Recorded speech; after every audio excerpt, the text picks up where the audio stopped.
Hello, welcome to The Revealing. I am your host, Pavarotti, and I'm here to discuss the Idaho 4 case. In this episode, we're going to talk about the hearing that took place yesterday. And I'm going to point out some things that are very interesting from that hearing. And I'm going to make sure that you clearly understand what was going on in that hearing and what even the hearing was about. And why the contention, once again, tells you something that's happening that you cannot see. Now, we all missed a big opportunity to really get the word out there over some of the malfeasance surrounding issues in this case. I did a video last week going through and showing where the judge claimed that this wasn't a Rule 11 plea agreement, a binding Rule 11 plea agreement, and Thompson claiming that it was and showing the discrepancy. And I made the statement, I better not be the only one reporting on this. I was hoping that, the truth and justice community would have jumped on it and really got the word out there. I noticed I was the only one that did a video on it, except for somebody followed me, real fast and probably stopped any momentum we would have got, even with her little few views that she had, and attacked me. And if I would have went back and responded and shown how dumb she was, I would have been called a bully. I'll probably be called a bully for even mentioning it in this, but I got to point it out, because it's things like this that really, at this point in the game just kind of frustrate me. For those of you that have followed me for a long time, I've been to battle with so many people out there on YouTube, people that are actually worthy of going to battle against. So I'll be dang, this late stage in the game, I'm not going to go to battle with, con artists that have popped up here, Johnny come lately, and then want to inject their opinion like they really know something when they don't know their butt from both hands. For example, I'm going to go ahead and put this one out there, because you know what? When people get on and they talk about things that they know nothing about, and they're talking about what I put out that could have got some momentum for the community in that respect. It had some impact before that hearing. But instead they get on there and they make statements like, well, Pop doesn't know doesn't know Idaho law. Ha ha ha. And let me explain how it works. And then they go on to explain idiocy. Okay. As if Pop didn't research Rule 11 plea agreements almost 2 years ago and explain them to everybody. And then I get a Johnny come lately. Somebody just pops over a couple of months ago with ridiculous opinions and theories and tell me I don't know what I'm talking about and go on to correct me, and then people believed it. Nobody else followed. Bob was putting out the truth. And they would, Rule 11 plea, that's a federal plea agreement. Bob's wrong. Oh, really? Well, let me just go ahead and show you who was wrong on that and show you the opportunity that we missed, because I got to do it. Hey, you see, what I learned a long time ago was when you go to Idaho Criminal Rule 11 pleas, Criminal Rule 11 encompasses all pleas. When you get down to the notice of the plea agreement, they're going to go through and they're going to tell you that F1A, C or D, F1B, these are the differences in the binding and non-binding plea agreements. And then when you go to the amendments by the Supreme Court of Idaho, you'll see there's amendments to criminal rules called Appendix A. In Appendix A, we'll talk about the Rule 11 pleas and the two types, non-binding and binding. Then, of course, you could cite case law, like in the Supreme Court of Idaho, Gilberto Garza Jr. We all remember the Garza case, right?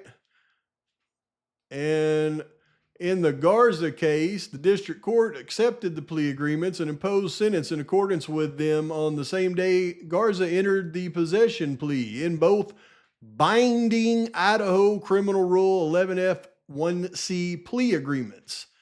Binding.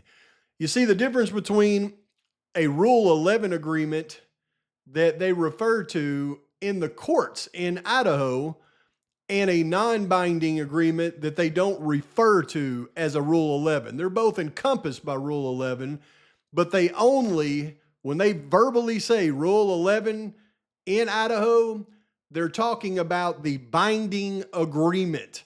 That's why I went to a local attorney and showed you how their language actually referred to binding agreements as Rule 11. You have to know this to be able to differentiate a non-binding Rule 11 from a binding Rule 11. And here's the thing, whenever they log Rule 11 in their record, that means it was a binding Rule 11 agreement that Idaho attorneys, prosecutors, and judges almost never accept. And I'll give you a good example of that. When you go to, let's say, for example, Kara Kernodle on her arrest that took place after the unalivings, the one on November the 19th, totally different than her arrest before the unalivings. And when you go to her charges here, you can see that she pled guilty to both counts.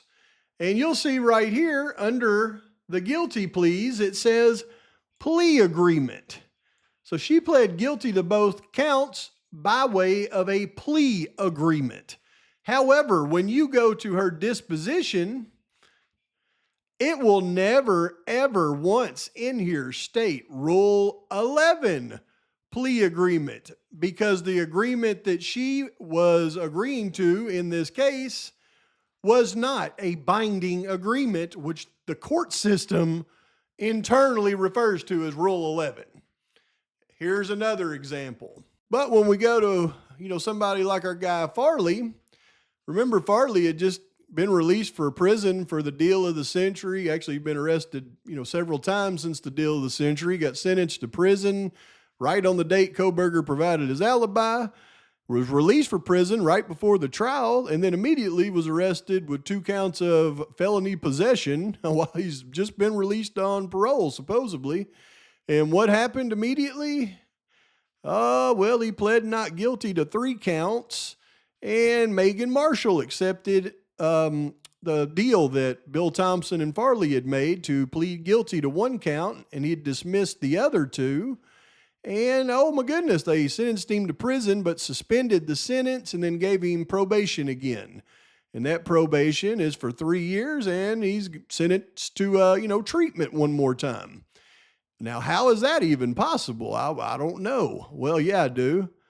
Because when you look at the final records of the case, right, he was bound over exactly the same day that the judge denied alt perp and the motion to continue in the Kohberger case, right? Assignment of notice of judge assignment change. Same days, bound over to district court. And then the day right before the Kohberger sentencing hearing is change of plea. And, Rule 11 plea agreement. You see how when they've actually got the Rule 11, they log it in the court record, because that's how the Idaho judicial system, when they refer to Rule 11, they're referring to the binding. If it's not a Rule 11, it's just a plea agreement, they won't put Rule 11 in the docket. So yes, while all plea agreements in Idaho are encompassed by Rule 11, they only refer to Rule 11s in the court record, and in court, when they're verbally speaking of a plea agreement as Rule 11, they're referring to the binding Rule 11. And again, that's why I showed you the way that local attorneys there explain Rule 11, because you can Google it and not learn a thing. I don't expect the people that say that I don't know anything about Idaho law and then go on to spit out a bunch of nonsense that they got off ChatGPT. I don't expect them to really even understand what I just showed you. It's way over their head. But I wanted to point that out because it was important, and it was something that we could have got out there in the community and really got some pressure put on them. But no, people are just so smart out there on things. Yeah, once you start learning about the law, you'll learn there's a lot of intricacies into it, and it takes more than a ChatGPT search. But anyway, so when we start talking about what happened in this hearing, there were things that led up to this hearing that you have to understand. The whole purpose of this hearing was because, and I've showed you this in a previous video, the Victims' Crime Compensation Fund allows up to $25,000 per victim to be reimbursed for certain expenses. They came to an agreement before the actual plea for Kohberger in their Rule 11, and they stipulated in that agreement to $28,000 in restitution refunds. That would be refunded through the Crime Victim Compensation Fund. Then Kohberger had all of his other restitution that he was, sentenced with. It's $250,000, $20,000 per each family member, which is, about $320,000 that they are taking out of his commissary money, and any money that he receives, about 20% of that, and returning that to whoever he owes the restitution to. So what the whole point of this was a couple of those family members and the prosecutors thought, well, we'll just go ahead and add all of these other expenses in here. And as long as the defense doesn't object, the judge will rule in favor. Therefore, the Crime Victim Compensation Fund would refund the money. The defense pointed out in their objection that no, they weren't going to stipulate to that additional money, and pointed out that they got GoFundMe money that should have covered it, and it just wasn't going to happen. What did the prosecution follow up with? Well, they followed up with the fact that they knew they screwed up because they couldn't ask for that additional money, and then they cited the fact that travel expenses were not going to be covered under the Crime Victim Compensation Fund anyway. So they just wanted the additional money for the earns of the victims, which Kohberger actually stipulated to in his original agreement, pay for funeral expenses. So when they go into this hearing, the prosecution has already dropped $23,000 of the requested amount. So all this hearing was going to be about was, would the Kohberger defense team just straight up stipulate to the amount to be refunded to the families for the earns? It's not coming out of his restitution. They'll add it to his restitution, but he already owes $300,000. It would have come out of the Crime Victim Compensation Fund. So they would have actually got that money. That's the whole purpose of this thing. However, instead of just stipulating, Kohberger's attorneys were wanting to follow what the statute says. And because they're following what the statute says, it's throwing a roadblock in the judge ruling in favor of the prosecution. So when you listen to what's going on in this hearing, you're going to see what should have been an argument by the prosecution, a response by the defense, and then the judge is an impartial party, right? He either makes his ruling or says he'll put it off for a deferred ruling and he'll write a written ruling. But that doesn't happen. What happens is, well, let's just watch. Look there, we got Hippler, Miss Massoff, Miss Taylor,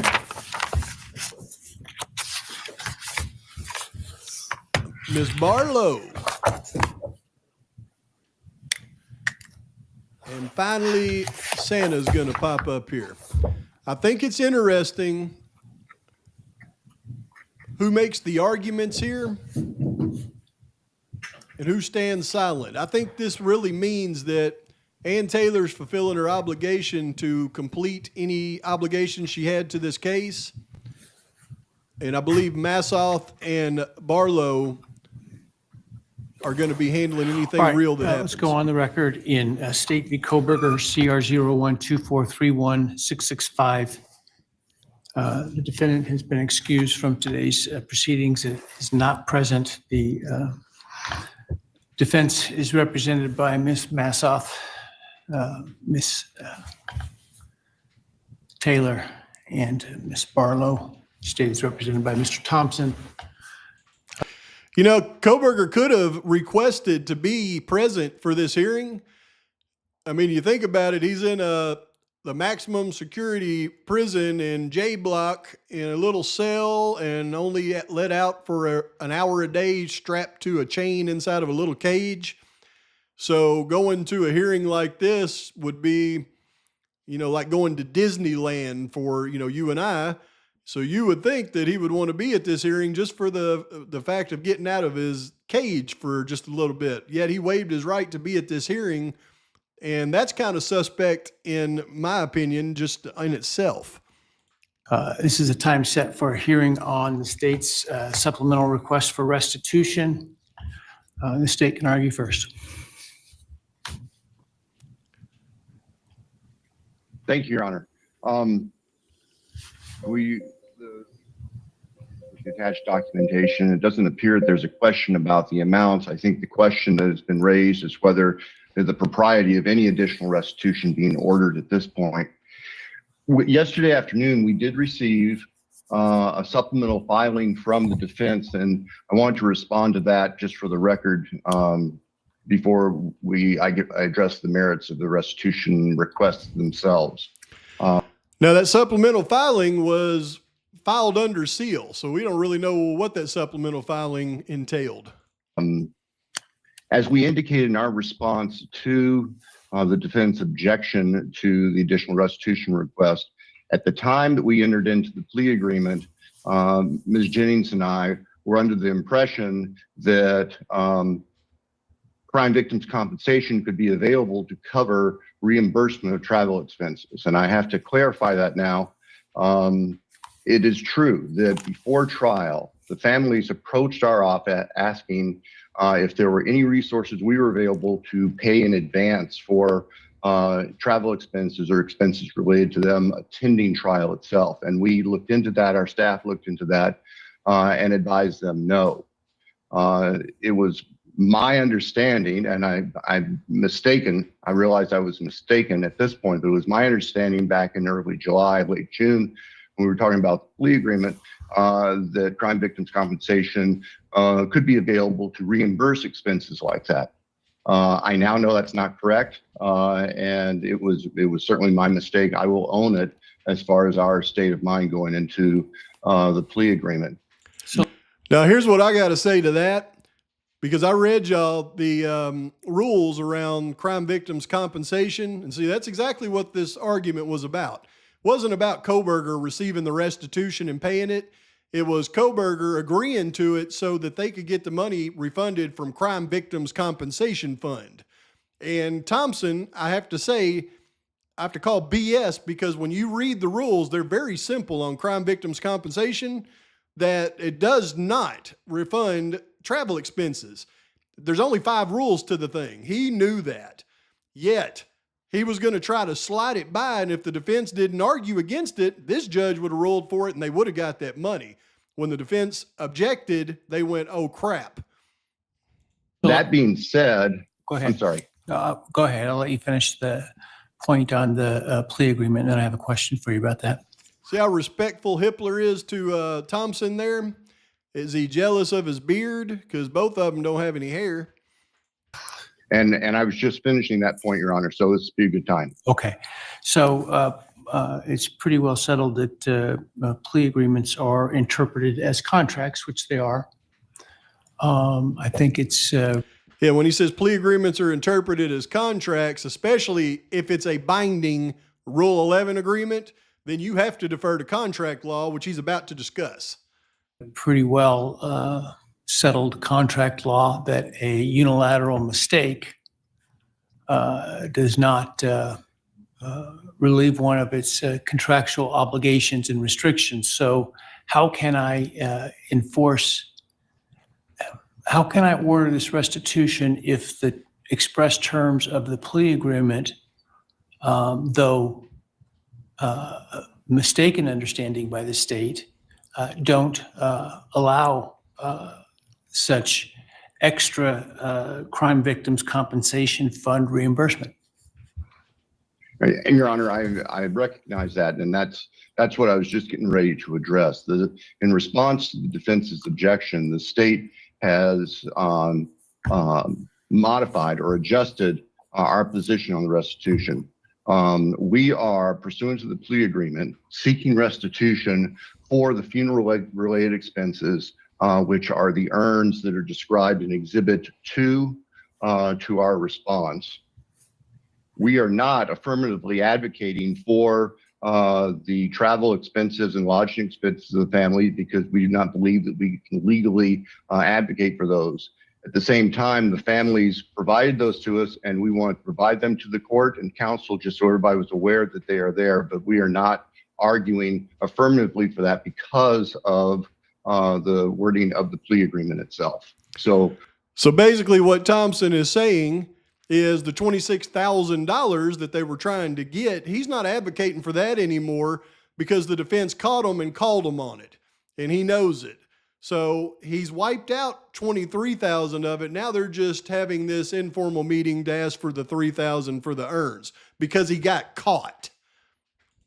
What the state is actually requesting today is just additional restitution for the funeral-related expenses, which are the urns for the families. Okay, thank you. Now, this should have been real simple right there because that was stipulated in the plea agreement. I went back and I read it. So all the defense has to do at this point is just say, okay, we stipulated to the urns in the plea agreement. That's fine. But they don't. They add one little caveat, and it really makes Hippler go insane, and I'll explain why. And you can address the other issues as well. I'm sorry, Your Honor, which other issues? Well, the issues, if you would like, raised in opposition to your motion, including the lack of ability to pay by a defendant and et cetera. Yes, thank you, Your Honor. I apologize. The defendant has raised the issue of his alleged inability to pay, and we recognize that he's going to be incarcerated until he dies. But that in and of itself doesn't mean that over the course of the balance of his life, he might become, he might receive assets. And in fact, we attached a breakdown of the types of monies that he has received during his incarceration. We also noted the statute that allows the treasurer to intercept prospective monies that might be received based on any attempted publication of the story of the defendant. And those, if received, would be something that a restitution order could be enforced against. We also note that the language of the statute and the case law interpreting the restitution statute, which is 1953-04, if I believe off the top of my head, talks about current inability to pay is not necessarily a block to the order of restitution. It's just merely a factor for the court to consider. And it is our position, given the relative youth of the defendant, the fact that he has been receiving significant monies during his incarceration already, and that there is a possibility of future monies, whether by virtue of the statute with the treasurer impounding proceeds from a story related to this, or perhaps from an inheritance from his family or others. We can't see into the future. We don't have a perfect crystal ball. The state's position is having this additional restitution in place, which is really fairly minimal, would be appropriate. And have them available that if the defendant comes into assets, that the families would be able to try to satisfy the restitution orders from them. All right, here's what you got to understand. When Thompson's making this argument, he's making the argument about the ability for Kohberger to pay the restitution. Kohberger already owes about $320,000 in restitution. That it's already set in stone. He's got to pay. What Thompson is arguing about here is the $3,000 for the urn added on top of the $30,000 Kohberger already owes.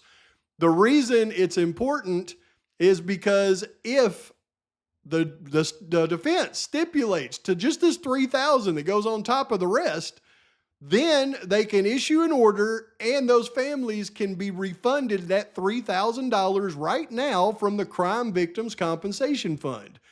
However, if the defense does not stipulate, then that $3,000 has to be ruled upon by the judge, and he has to go through a whole process to determine ability to pay by Kohberger before he can stipulate to that money, or before he can rule in favor of them receiving that money. So it's a whole process, and he probably knows already that when he does that process, it's going to tell him to rule against it. He does not want to rule against it. This is all about this $3,000 that they can get reimbursed from the Crime Victim Compensation Fund.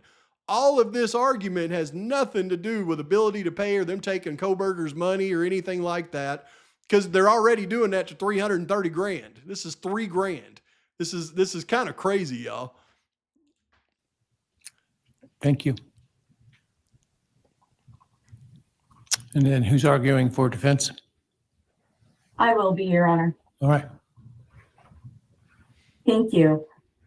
Given that the state has clarified its position that it's only seeking reimbursement for the earns, it's my understanding that that amount is $1,420 for one family, $1,587.79, and then another $167.79, which would be a total, I believe, if my math is right, of $3,075.58.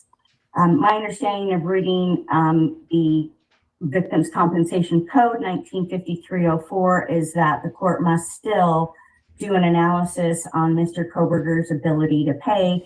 And as the state has addressed, we are arguing that he does not have an ability to pay.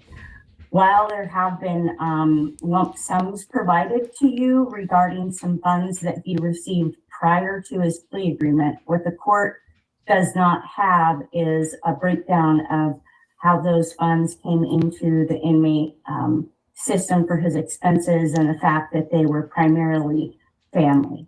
Certainly his situation pre-plea and sentencing was drastically different than it is right now in terms of money that is available to him. And there's nothing in the record to provide the court with anything other than what is really speculation based on the past, as opposed to something that the court might be able to rely upon about foreseeability. There's no way that Mr. Kohberger is ever going to profit from any sort of movie or book, because Idaho Code 1953-01 specifically precludes that. Well, All right, so now the judge is going to take over the role of prosecutor, and he's going to start arguing this entire thing with Miss Massoff. But you got to understand, Kohberger already owes $330,000. They're already going to take that $330,000. Them saying that you have to follow the rules of 1953-04, I believe, to determine if Kohberger is eligible to pay or not. Their argument on that is actually going to hold up the judge ruling in favor of the families receiving that $3,000, and it's driving him nuts. He wants them to stipulate so he can order in favor, get them that money, and be done with it. By the defense not allowing him to do that, just by arguing against it, he cannot just rule in favor. He's got to follow a process that's in the statute, and he knows it. And he knows that if he follows that process, he won't be able to rule in favor, and he's pissed. And he's going to start playing Thompson right now and arguing against Miss Massoff, which is unbelievable. It allows that monies are swept from his account for those income to pay certain things. If there's no debt for those certain things, then does the money not go then to the defendant? That is not my reading of the code. Perhaps I'm reading that statute more broadly than the court is. I understood it to be that the purpose is that someone can't then profit off of their crime pursuant to that statute. I guess I need to read it with even allowing implication. Even allowing your reading of it, what's to prevent, for example, a family member from agreeing to, provide information, be a part of, et cetera, a story, movie, book, whatever, TV series about the murders, about Mr. Kohberger. And that certainly wouldn't be, monies they receive wouldn't be subject to the statute. And then they certainly would be free to send Mr. Kohberger money to his account. What harm is it to order the restitution, which would then sort of jump in line in terms of priority of payments over some of the other ordered payments, such that if Mr. Kohberger does receive money into his accounts from any source, that he's then, that those monies are then put to that use. Certainly, we're not worried about Mr. Kohberger's credit rating with having debts at this point. I'm not sure what the concern would be to, given the uniqueness of this case and the potential for family members, et cetera, to earn money from it, and potentially we've seen members of the public send money to Mr. Kohberger, is my understanding, to his books. What's the downside to ensuring that the victims are as whole as possible from this by ordering the restitution, which again would jump in line from some of the other court-ordered fines, et cetera? And if the money's there, it's there. If it's not, it's not. Well, here's the problem with that, Judge Hippler, because that's not what the statute says. So what you would be doing right there is creating new case law. And you have made it clear throughout this entire case that you're not interested in ruling in any way that creates new case law. So why are you interested in it now? Judge, I don't see that Idaho code or Idaho law asks the court to make an analysis on the downside, but whether or not there is foreseeability of payment. And all of the things that you just listed are pure speculation. There is no book or movie that's in the works by any of his family. And to say that those things are going to happen is absolutely speculative, and there's nothing to substantiate those sorts of assertions happening in the future. So well, there's a history in the 3 years he was incarcerated of him receiving 5 figures put on his books. Doesn't that give the court some history to suggest that such contributions from whatever source may continue into the future? As I stated earlier, Judge, if you're going to allow the exhibits to be filed under seal, and you're going to let little cats out of the bag like 5 figures, so you know that the media is going to pick up on that and start hammering the Kohberger side for receiving a bunch of money like it's already happening, that is you letting out information that you want out and not letting out information that you don't. You, sir, need to be reprimanded, in my humble opinion. Judge, that was at a different time in the case. That was at a time when, he had not entered a plea. He was not being convicted of the crime. The money, a lot of that money was coming from his family to be able to have communications with their son and brother. And to speculate that those kinds of dollars are going to be able to happen for the next many decades is exactly that. It's pure speculation, not based on something that is foreseeable or based in something that's in fact before this court. Well, it just seems to me that one of the, really, obviously, even application of statute requires the court to look at what might happen into the future. And I guess, it seems to me one of the best indicators of the future is the past. And in the past, his family has, you're saying the family was the source of much of these funds, has provided him funds in order for him to communicate, et cetera. That necessity will still exist going forward. I'm not aware of his family having disowned him at this point and not wanting any contact with him. And even if they are, that doesn't mean that won't change. And you call it speculation. It seems to me that it is good evidence of what may occur in the future in light of what has occurred in the past. Seems to me that your idea of good evidence is anything that goes in favor of the state and in opposition of the defense. And why are you asking all of these argumentative questions and going back and forth with Ms. Massoff when you were very respectful to Thompson? And Thompson should be making these arguments, not you, Judge. So why don't you put that beard on and get over in that other screen, guy? Well, Judge, there is a judgment against him in the amount of $28,000, and certainly 20% of every dollar that goes into his inmate account is going to go towards paying that $28,000. Another factor that the court actually can look at under 1953-04 subsection 7 is other factors, and those factors that other factors that the court deems appropriate, and that can be collateral resources that the families obtained over $200,000, which definitely reimburse the cost of the earns in terms of economic costs. I also want to turn to the plea agreement, because isn't a reasonable interpretation of the plea agreement that the defendant will not contest the state's seeking of restitution that is outlined in the plea agreement? Otherwise, why would it need to be in the plea agreement? Okay, you see what he just said right there? That's the key. As soon as she brought up the outside finances of the GoFundMes for the families covering the earns, so they really shouldn't get the money, what does Hippler do? He goes right to the plea agreement and he points out that it's outlined in the plea agreement that the defense will not contest.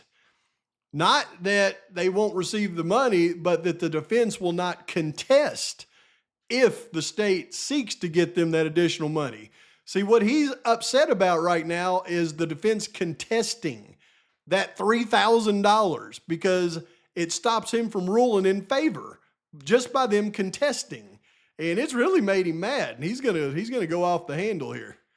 It seems to me it's the plea agreement. A reasonable interpretation is the defendant is agreeing to pay restitution for those items that are identified in the plea agreement, which includes victims' compensation, which includes in this case funeral expenses.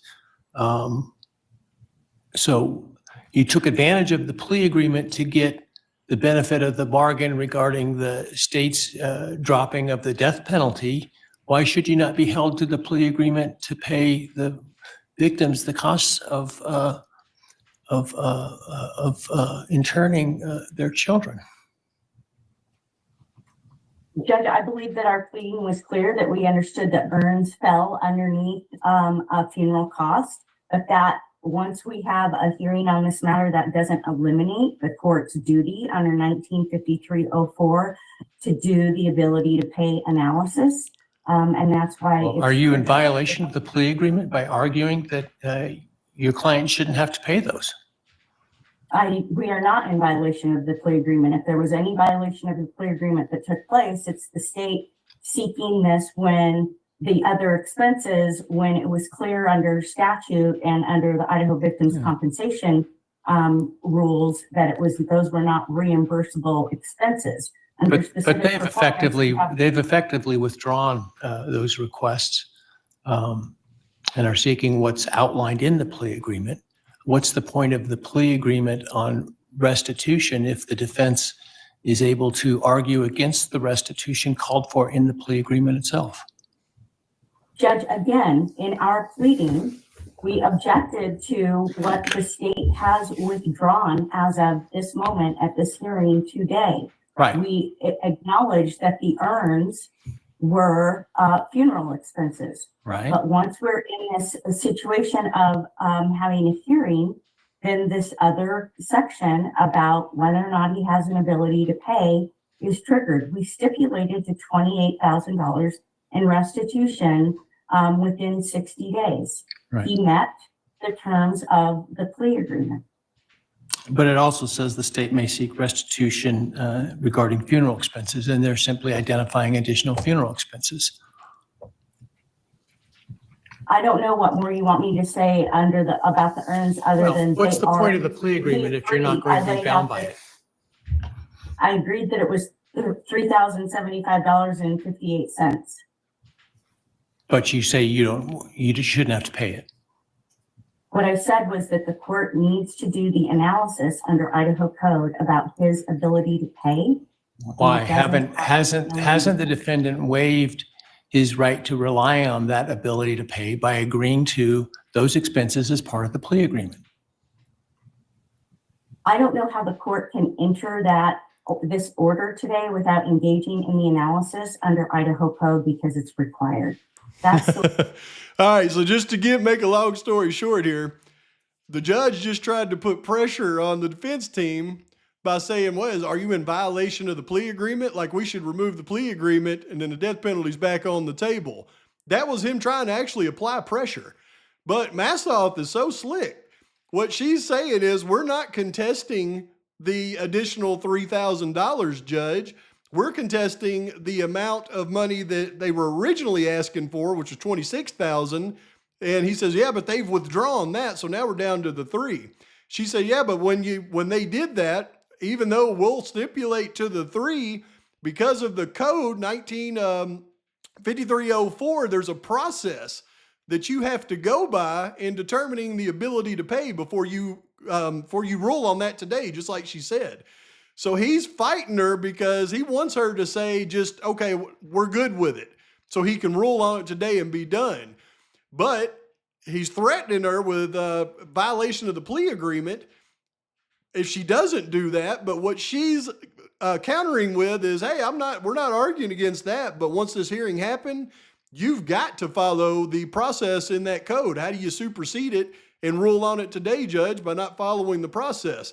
So she's lining up the argument that we're not stopping it. It's the code that's stopping it now because of this hearing today was issued. And the judge is driving him crazy because he knows that code. And if the defense doesn't say yes, if they continue to say follow that code, he has to go through the process and he'll probably have to rule against it. And he doesn't want to do that. And that was the whole point of this thing right here. But I think what's really interesting is Massoff could just say yes, and they could have this thing done. But she's not. She's contesting it in a very smart way. And it tells me because Ann isn't contesting it, Massoff is fighting hard. I think it's Massoff and Barlow who's going to be handling things for Kohberger going forward. And if there's any movement, it'll come from them. And I think the judge knows something that we don't know because of the way that he's acting on this as well.